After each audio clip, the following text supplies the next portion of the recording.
What's up guys, welcome to my channel. It's Michelle again. Today I've got a super useful lesson for you guys. It's all about Vietnamese classifiers.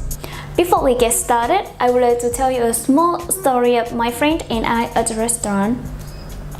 My Korean friend and I, we went to a restaurant and he called the waiter to the table and said, "Em ơi, cho anh 2 cái cơm." The waiter was like, "What?" He couldn't understand it.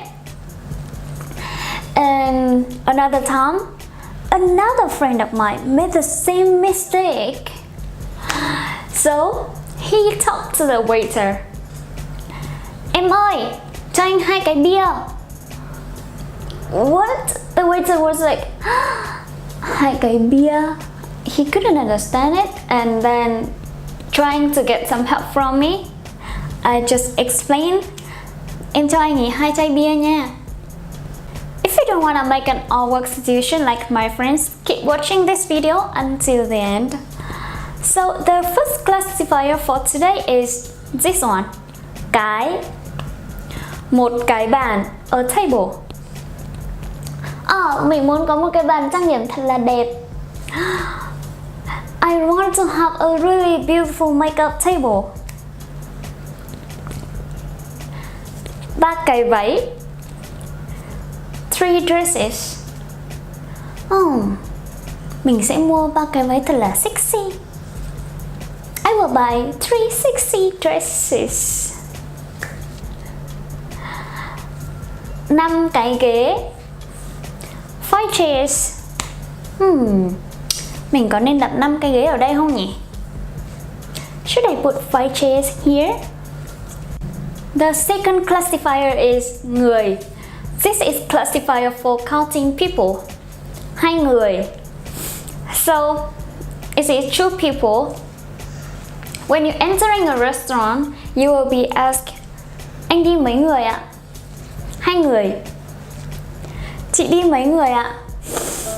1 người. 1 người. The third one is quyển. This is classifier for books. 1 quyển sách. A book. Mình cần phải mua một quyển sách học tiếng Việt. I need to buy a Vietnamese learning book.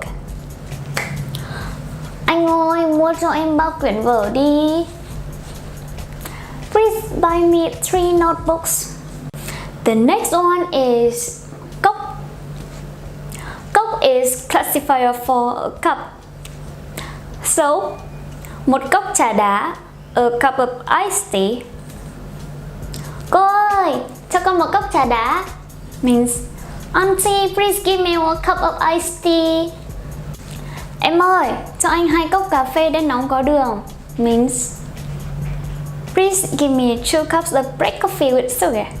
Let's move to the classifier for bottle. Is it chai? This one we already mentioned at the beginning of the video. Is it 2 bottle beers? It should be 2 chai beer, not 2 cái bia. Now you try to remember it. Do not make the same mistake. So the correct sentence at the beginning of the video should be, "Em ơi, cho anh 2 chai bia." Yes. Okay.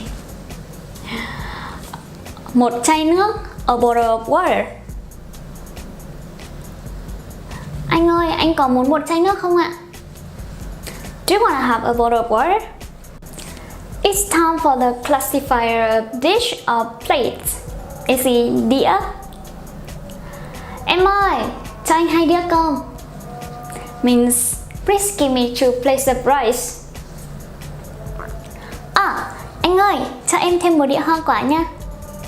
Means, "Please give me 1 more plate of fruits." I almost forget the classifier for animals. It is really important, which is con. So for counting animal, a dog is 1 con chó. Mình muốn có 1 con chó. I wanna have a dog. These 2 classifiers cats are so cute. It is. Hai con mèo này dễ thương quá. Hai con mèo này dễ thương quá. But usually I just say hai con mèo này dễ thương quá. But if you speak like me, it will be like a girl. I think that's it for today's video. There are so many more. If you encounter anything that you do not know how to count in Vietnamese, please let me know in the comment down below. Try to memorize it and I hope you will use it in your daily life. Please do not forget to connect with me on all my social media so you can ask me questions anytime. Thanks for watching. Bye bye.